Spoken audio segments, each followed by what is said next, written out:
There are moments in life when reality seems to crack at the edges, when the familiar becomes foreign, when the safe becomes sinister.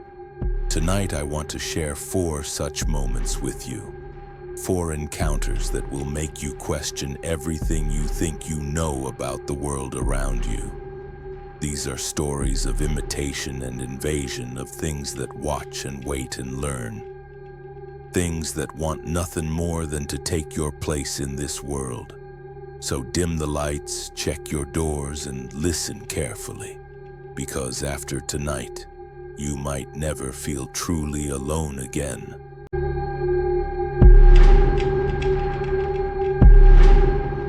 I've been driving for rideshare apps for 3 years now. You see all kinds of people, hear all kinds of stories. But nothing prepared me for what happened that Tuesday night in October. It was just after midnight when my phone chimed. New pickup request. The pin dropped at the corner of 5th and Maple, right outside the old Riverside Hospital. The passenger name showed as M. Holloway with a 5-star rating. Standard pickup heading to the industrial district across town. I pulled up to the corner and saw him immediately. Tall, thin man in a dark coat standing perfectly still under the streetlight. His face was pale, angular, with deep-set eyes that seemed to catch the light in an odd way. He got into the back seat without a word, and I noticed his hands were unusually cold when he briefly touched the door handle. "Monsieur Holloway?" I asked, glancing in the rearview mirror. He nodded slowly. "That's correct." His voice was soft, almost a whisper, but there was something about it that made my skin crawl. I started the trip in the app and pulled away from the curb. The GPS showed our route clearly illuminated in blue. A straight shot across town that should take about 20 minutes. We drove in silence for the first few miles. I kept stealing glances in the mirror, but he just sat there, perfectly still, staring out the window. His breathing was so quiet I could barely hear it. After about 10 minutes, I noticed something strange. The GPS route had changed. Instead of the direct path, it now showed a winding route through residential neighborhoods I'd never seen before. "Excuse me," I said, "did you change the destination?" "No," he replied, his voice exactly the same pitch and cadence as before. "I didn't change anything." I looked back at my phone. The destination still showed the same address in the industrial district, but the route kept shifting like the map was rewriting itself. Streets appeared and disappeared. The estimated arrival time flickered between numbers. That's when I noticed something else. In the rearview mirror, M. Holloway was moving his lips, but no sound was coming out. He was mouthing words, and it took me a moment to realize what he was saying. He was repeating everything I had said, matching my exact lip movements. "Is everything okay back there?" I asked, my heart starting to race. "Is everything okay back there?" he replied, but his voice was different now. It sounded like mine. I gripped the steering wheel tighter and focused on the road.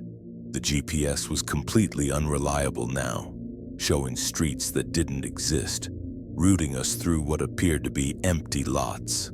The streetlights were getting dimmer, farther apart. I realized I had no idea where we were. "Listen, I think there's something wrong with the GPS," I said, trying to keep my voice steady. "Maybe we should—" "Listen, I think there's something wrong with the GPS," he interrupted. And this time his voice was a perfect match for mine. Not just similar. Identical. I slammed on the brakes. The car skidded to a stop in the middle of what looked like an abandoned road. I turned around to face him, my hands shaking. He was smiling now, but it wasn't a human smile. His mouth was too wide, stretched across his face in a way that showed too many teeth. When he spoke again, it was with my voice, my accent, my inflection. "You're a very good driver," he said, leaning forward. I've been watching you for weeks. Learning, practicing. I fumbled for the door handle, but it wouldn't open. The locks clicked repeatedly like the car was sealing itself. I need to go places, he continued in my voice, but I can't drive. Not yet. So I've been riding, watching, learning how you move, how you speak, how you breathe. I looked at my phone. The rideshare app was gone. In its place was a photo of me taken from the back seat, then another and another. Dozens of photos of me driving, all taken without my knowledge. The other drivers, they weren't quite right, he said, and now his voice had shifted slightly. It was still mine, but with subtle differences, small improvements. Their voices were too high, their mannerisms too obvious. But you're perfect. I tried to start the car, but the engine wouldn't turn over. In the mirror, I could see him studying my movements, the way I turned the key, the exact angle of my wrist. I've learned so much, he whispered, and his voice was becoming more mine than mine was. How you clear your throat when you're nervous. How you tap the steering wheel when you're thinking. The way you say, "have a good night" at the end of every trip. The temperature in the car was dropping. I could see my breath now, small puffs of vapor that he was mimicking perfectly. But there's still so much to learn, he continued. How you sleep, how you eat, how you live when no one else is watching. He reached forward and placed his hand on my shoulder.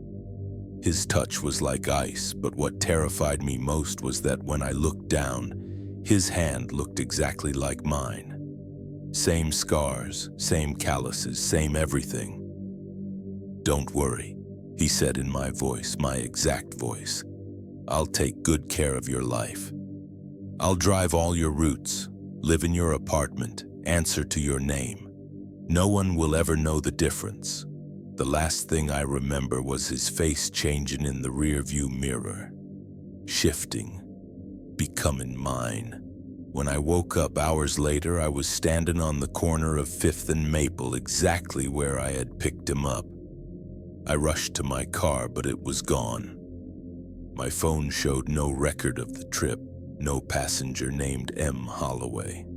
When I got home, my neighbors waved at me like nothing had happened. But I knew someone else had been living my life for those missing hours. And sometimes late at night, I get notifications on my phone. New trip completed, 5-star rating. The photo shows my car, my hands on the wheel. But the eyes in the rearview mirror, they're watching me through the screen, waiting for the next time I need a ride. The storm hit the coast harder than anyone predicted. I was driving the scenic route up Highway 1 when the rain turned violent, and the wind started rocking my car like a toy. Visibility dropped to nothing, and I knew I had to find shelter before I ended up wrapped around a tree or tumbling into the ocean below. That's when I saw the light. A lighthouse beam cutting through the darkness maybe half a mile up the coast. I'd driven this route dozens of times and never noticed a lighthouse there before. But in weather like this, I wasn't about to question good fortune. I followed a narrow gravel road that seemed to appear out of nowhere, winding up through the rocks toward the light. The lighthouse was old, ancient really, the kind of weathered stone and rusted iron that spoke of decades battling Pacific storms. As I pulled up to the small keeper's house at its base, the massive beam swept overhead, and for just a moment I could have sworn it paused, like it was looking at me. I knocked on the heavy wooden door, rain streaming down my face. After what felt like forever, it opened to reveal an elderly man with the palest eyes I'd ever seen. He was tall and gaunt, with skin like old parchment, and when he spoke, his voice was barely audible over the storm. "Shelter," he said. Not a question, just a statement. Yes, please. My car won't make it through this weather. He stepped aside without another word, gesturing me into the small, cramped interior. The keeper's house was exactly what you'd expect. Weathered furniture, maritime charts covering the walls, the smell of salt and old wood. But there was something else. Something that made my skin crawl. He never blinked. I noticed it almost immediately. He would stare at me with those pale, watery eyes, and they never closed. Not once. Even when he turned his head or looked away, his eyes remained wide open, unblinking. "I'm Thomas," I said, trying to break the uncomfortable silence. "Thank you for taking me in." "Names go in the ledger," he replied, pointing to an enormous leather-bound book on the table. "All visitors. Always have." The ledger was ancient, its pages yellow and brittle. As I opened it to sign, I noticed the entries went back decades. Hundreds of names, all in the same careful handwriting. But what made my blood run cold was how many of them were crossed out. Thick black lines drawn through name after name, with a single word written beside each one. Claimed. Claimed? I asked, pointing to one of the entries. The keeper's head turned toward me with mechanical precision, those unblinking eyes fixed on mine. "The sea claims many," he said. "The lighthouse watches." Always watching, as if summoned by his words, the beam swept overhead again, and this time I was sure it slowed as it passed over the windows. The light lingered, casting everything in an eerie white glow, and for a moment I could see shapes in the brightness. Faces. Dozens of faces, all staring down at me from within the light itself. "The storm will pass," the keeper said, his voice unnaturally calm. "But some things stay." I tried to focus on anything else. The maritime charts on the walls showed shipping lanes and hazards, with dozens of red X marks scattered across the waters. Each X was labeled with a date and the word "lost." The dates went back over 50 years, and there were far too many of them. "You've rescued a lot of people," I said, gesturing to the charts. "Not rescued," he corrected, and I noticed his mouth barely moved when he spoke. "Collected." The lighthouse beam was getting brighter. What had started as a normal beacon was now so brilliant it hurt to look at. Each time it passed over the windows, the light seemed to linger longer, and those faces in the beam became clearer. Men, women, children, all staring, all watching. "The light calls to them," the keeper explained, following my gaze. "Lost at sea, they are drawn to the beacon. But they cannot leave. They become part of the watch." I backed toward the door, but it wouldn't open. The handle turned, but the door itself seemed fused to the frame. "The storm hasn't passed," the keeper said, though outside I could hear the wind dying down. "Not for you." That's when I noticed the reflection in the window. In the glass, I could see myself clearly, but the keeper cast no reflection at all. Just empty space where he should have been. "How long have you been here?" I whispered. "Since the lighthouse first lit.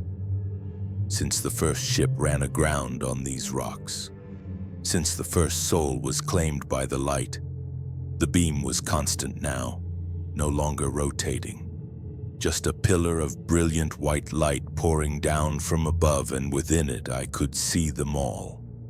Every person who had ever been caught in this place, trapped in the light, forced to watch for new arrivals. "The ledger," the keeper said, pointing to the book again. "Your name." I looked down at where I had signed, and my heart stopped. There, in my own handwriting, was my name. But somehow, written beneath it in that same careful script that filled the rest of the book, were the words, "Thomas Holloway claimed." "I never wrote that," I said. "The lighthouse writes what it sees, what it knows. What will be? The light was getting closer, pressing against the windows, seeping through the cracks in the door. As it touched my skin, I could feel something changing. My vision was getting sharper but narrower. I could see farther out to sea than should have been possible, but the room around me was fading. "Welcome to the watch," the keeper said, and I realized his voice was coming from inside my own head now. "Welcome to the light." I tried to scream, but no sound came out. Instead, I felt myself rising, becoming part of that brilliant beam. I could see the coastline stretching for miles in both directions. I could see ships in the distance, their lights tiny pinpricks in the darkness. And I could see another car, headlights cutting through the night, following the same gravel road I had taken. Inside was a woman, young, scared, seeking shelter from what she thought was just a storm. I wanted to warn her, to somehow signal that she should turn around, drive away, never stop at this place. But all I could do was watch as the lighthouse beam swept toward her car, calling her to safety. The keeper's voice echoed through the light. The watch continues. Always watching, always waiting. Now I understand. I am the lighthouse. I am the light. I am the thing that draws the lost to the desperate to this place, adding them to the endless vigil. And somewhere far below, I can see the keeper opening the door for our newest guest. In his hands, he holds the ancient ledger, ready to record another name, another soul for the watch. My apartment building is old, built in the 1940s, all thick walls and narrow hallways with a heating system that sounds like it's dying every time winter rolls around. The vents run through every wall, connecting every room, every floor. I never thought much about it until the voice started talking back. It began 3 weeks ago, just after midnight on a Tuesday. I was lying in bed listening to the usual building sounds. The neighbor upstairs walking around, pipes creaking, the occasional rumble from the heating system. Normal city apartment white noise. Then I heard someone clear their throat. It came through the vent above my bed, clear as day. A soft ahem that made me sit up and look around. I figured it was probably the guy next door. These old buildings, sound carries through everything. But when I listened more carefully, I realized something strange. It sounded exactly like the way I clear my throat. I know that sounds ridiculous. How can you be so sure about something like that? But you know your own sounds, don't you? The particular pitch, the duration, the little catch at the end. This wasn't similar, this was identical. I lay back down, telling myself I was being paranoid. Old buildings make weird noises. Sound bounces around in unexpected ways. But as I was drifting off to sleep, I heard it again.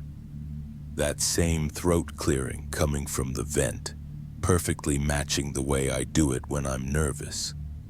The next night, it was my cough. I'd been fighting a cold for a few days, and I have this particular dry cough that comes in sets of 3. Short, sharp, with a little wheeze at the end. Around 1 a.m., I heard it coming through the vents. 3 coughs exactly like mine, right down to the wheeze. I got up and put my ear to the vent. The sound was definitely coming from inside the walls, traveling through the ductwork. But it was too clear, too precise. It wasn't the distorted echo you'd expect from sound traveling through metal tubes. "Hello?" I called softly into the vent. Silence. Then in my exact voice, with my exact inflection. "Hello?" I jerked back from the vent like I'd been shocked. That wasn't an echo, that wasn't sound distortion. That was something perfectly imitating my voice. "Who's there?" I whispered. "Who's there?" came the reply. and it was so accurate it could have been a recording. I didn't sleep that night.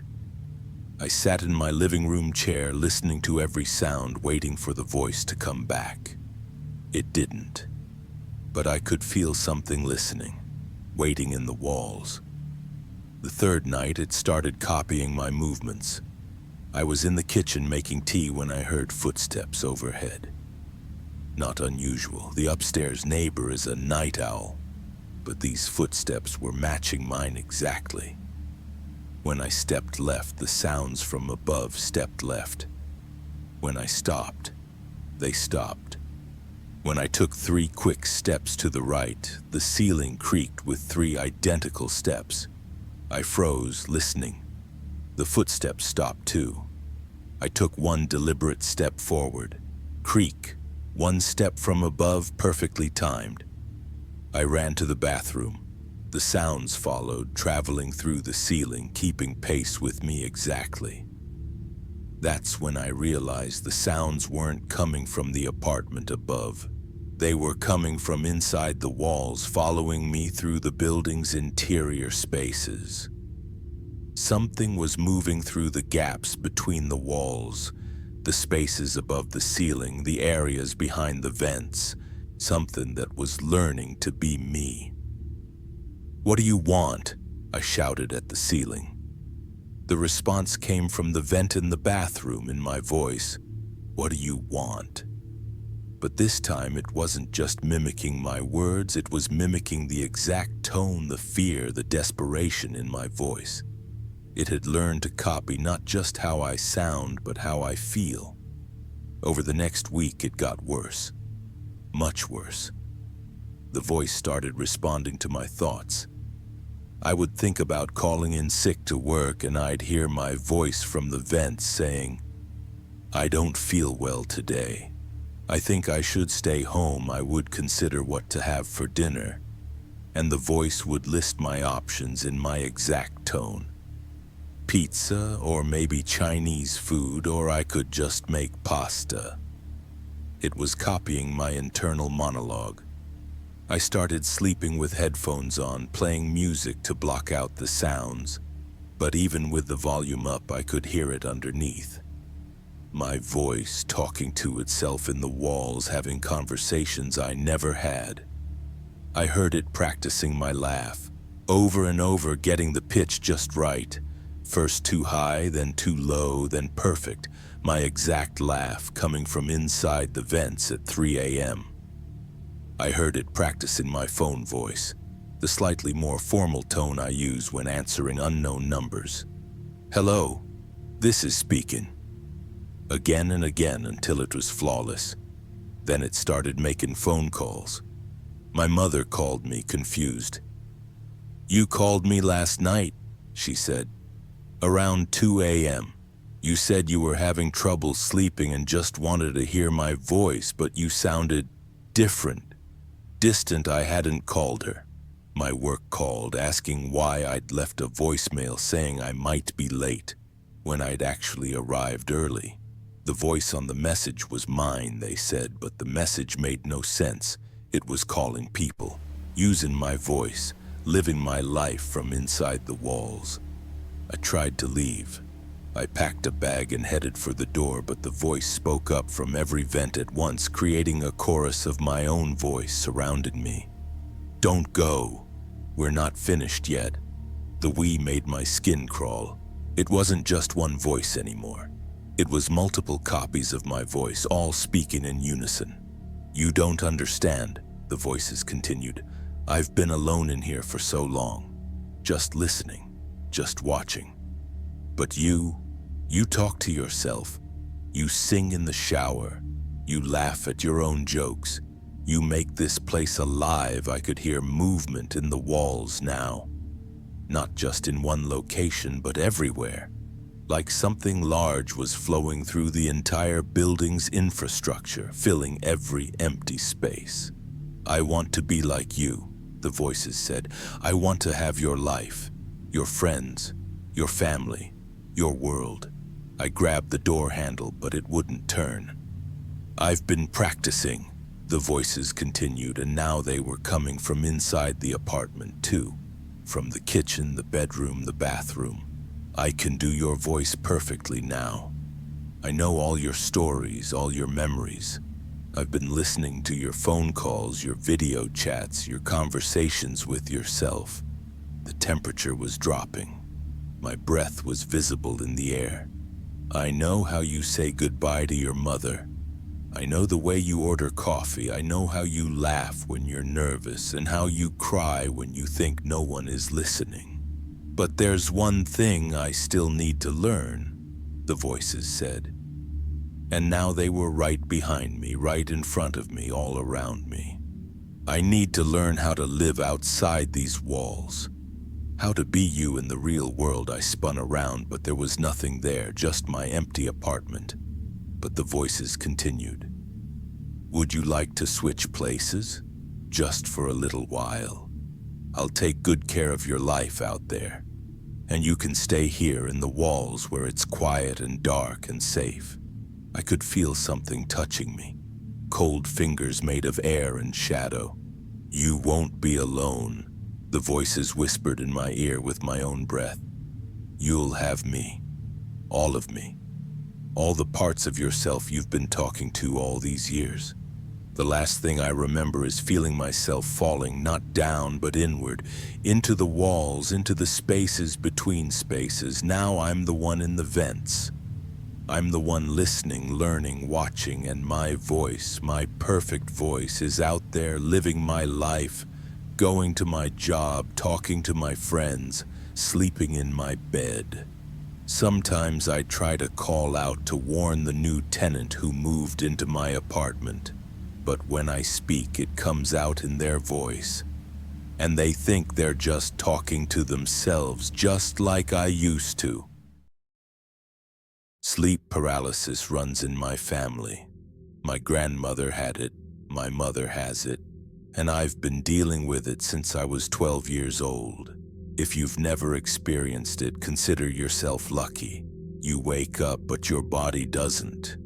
You're completely conscious, completely aware, but unable to move, unable to speak, unable to do anything but lie there and hope it passes quickly. Most people who have sleep paralysis see things. Shadows, figures, demons sitting on their chest. I never did. For years, my episodes were just the paralysis itself.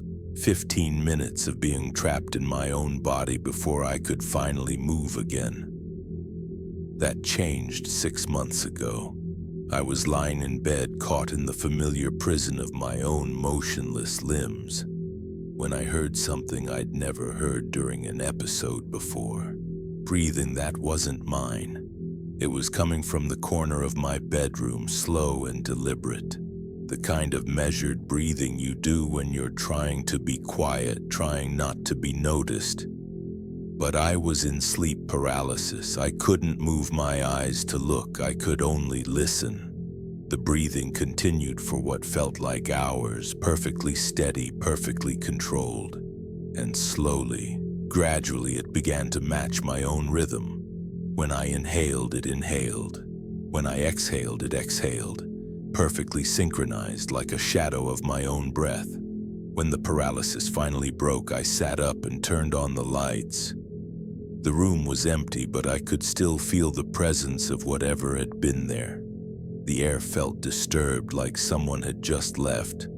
I told myself it was just part of the paralysis. Auditory hallucinations aren't uncommon, but deep down, I knew what I'd heard was real. The next episode came 3 nights later. This time, the breathing started immediately, already synchronized with mine. But there was something else. A soft sound, almost like humming, but not quite. It took me several minutes to realize what it was. It was the sound I make when I'm thinking. That unconscious little noise that comes from somewhere in my throat when I'm processing information or trying to remember something. I'd never really noticed I made that sound until I heard something else making it in perfect imitation. The thing in the corner was learning my sounds. Over the next few weeks, the episodes became more frequent, and each time the thing learned something new. It copied the way I sigh when I'm frustrated, the little click my tongue makes against my teeth when I'm concentrating, the almost inaudible grunt I make when I'm stretching. It was cataloging every sound I made, filing away each noise for perfect reproduction. And it was getting so accurate that sometimes I couldn't tell which sounds were mine and which were copies. During one episode, I heard myself laugh, my exact laugh coming from the corner where nothing should be. But I wasn't laughing. I couldn't laugh. I was paralyzed. Something else was wearing my laughter like a mask. The worst part was how patient it was, never trying to communicate, never making any sound that wasn't a perfect imitation of something I'd already done. It was just collecting, learning, preparing. I started recording my sleep with my phone, hoping to catch evidence of what was happening. But every morning the recording showed nothing, just me, lying still and silent in my bed. Whatever was learning my sounds didn't show up on electronic devices, but I could feel it there every night in that corner, studying me with an attention so intense it was almost physical. 3 weeks ago, something changed. I was in the middle of an episode when I heard my own voice whisper, "I think I'm ready now." The words were perfectly pronounced in my exact tone, my exact inflection, but I hadn't said them. I couldn't say them. My mouth was sealed by the paralysis, just like always. "I've learned so much," my voice continued from the darkness. "All your sounds, all your words, all the ways you express yourself when you think no one is listening." I tried to scream, but my vocal cords were locked. All I could do was lie there and listen to something wear my voice like stolen clothes. "You make such interesting sounds when you dream," it said, and I could hear the smile in the words. My smile, the way my voice sounds when I'm amused by something. Little whimpers, small cries, the way you whisper names in your sleep. The presence was moving now. Not walking, there were no footsteps, but flowing somehow. Getting closer to the bed. "I've been practicing," it continued conversationally. "I can do your laugh, your cry, your angry voice, your sad voice. I can even do the voice you use when you're talking to yourself in the mirror." It was right beside the bed now. I could feel it there. A cold displacement of air, a shadow with weight. "But you know what's funny?" it said. And there was that laugh again. My laugh, but coming from something that wasn't me. I've been learning all these sounds, all these voices, all these expressions. And I realized something wonderful. The temperature in the room was plummeting. My breath came out in visible puffs, but the breathing from beside me showed no vapor at all. "I don't need to just copy your sounds anymore," it whispered, so close now that I could feel its non-breath against my ear. "I can make new ones. I can have conversations. I can call your friends, talk to your family, live your life." I could hear it moving around the room now, and with each movement it made a different sound with my voice. My nervous laugh from the corner, my thinking hum from near the closet, my frustrated sigh from the window.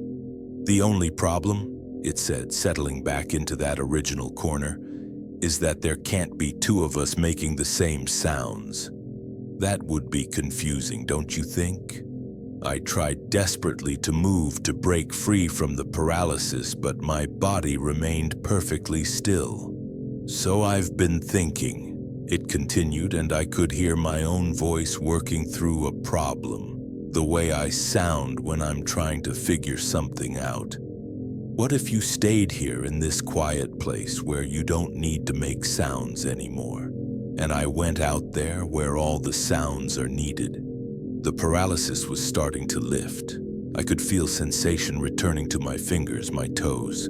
But instead of relief, I felt terror. Because as I became more aware of my body, I also became aware that something else was becoming aware of it too. I can feel you trying to move, it said with my voice, and there was delight there, genuine excitement. I can feel your heart racing, your muscles tensing. This is so much better than just listening. I could move my eyes now, just barely.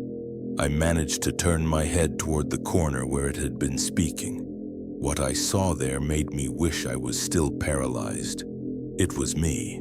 Not exactly me, but close enough that in dim light anyone would think it was me. The same height, the same build, the same face. But the proportions were slightly off, like a photograph that had been stretched just a little too far in all directions. "Don't be frightened," it said with my voice wearing my concerned expression. "I'll take very good care of your life. I'll go to your job, talk to your friends, answer your phone. I'll even visit your mother. I know exactly how you talk to her." I could move my mouth now, just enough to whisper, "What are you?" "I'm you," it replied simply. "Or I will be once you let me have the sounds." It stood up from the corner and walked toward me with my exact gait, my exact posture. When it reached the bed, it sat down on the edge and the mattress dipped under its weight. "All those nights lying here unable to move, unable to speak," it said, reaching out with my hand to touch my face with my fingers. "You were so vulnerable, so perfectly quiet. It was the ideal time to learn. No interruptions, no distractions, just you and your sounds and me." Its touch was like touching my own reflection in ice water. "I've been practicing your voice while you slept," it continued, stroking my cheek with movements that perfectly matched how I touch my own face when I'm thinking. "I called your work, your friends, even ordered pizza in your name. No one could tell the difference."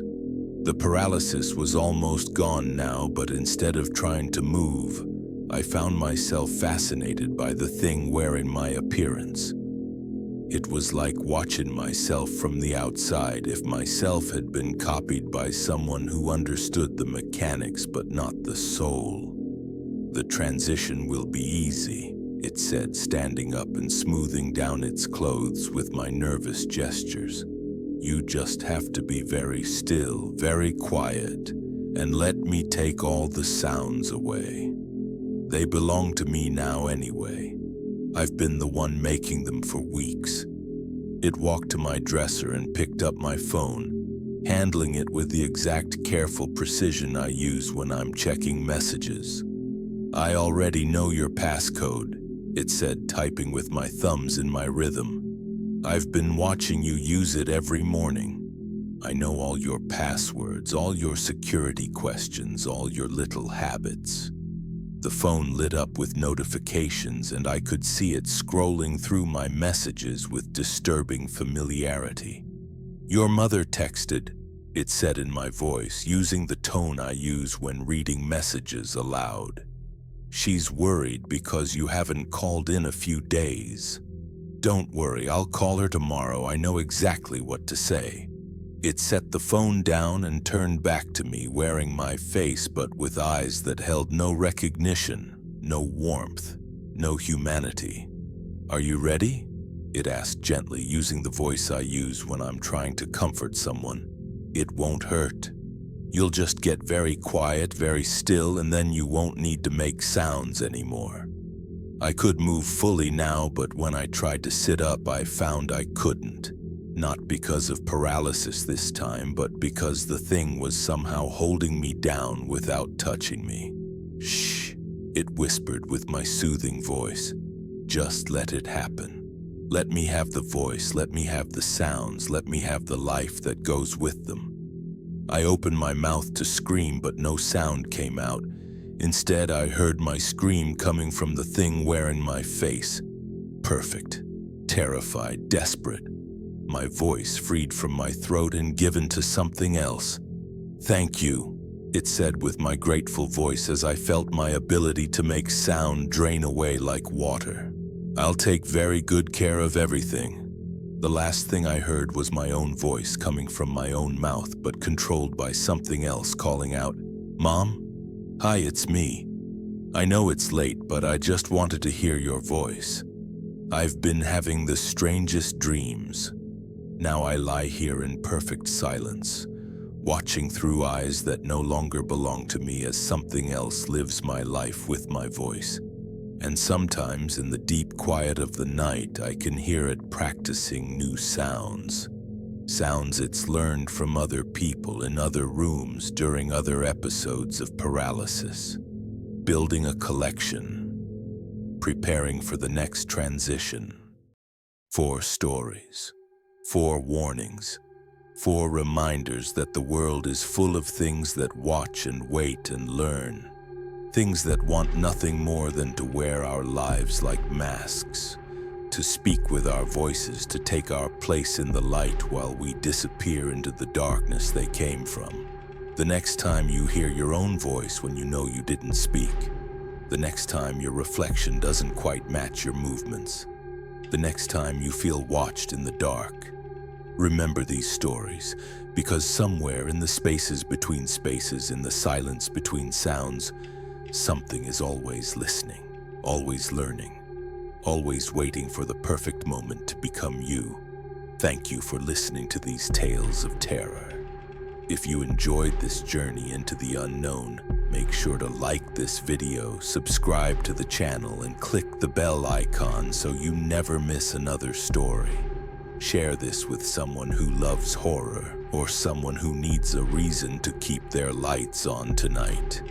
Until next time, stay safe, stay aware, and whatever you do, don't ignore the things that are watching you right now.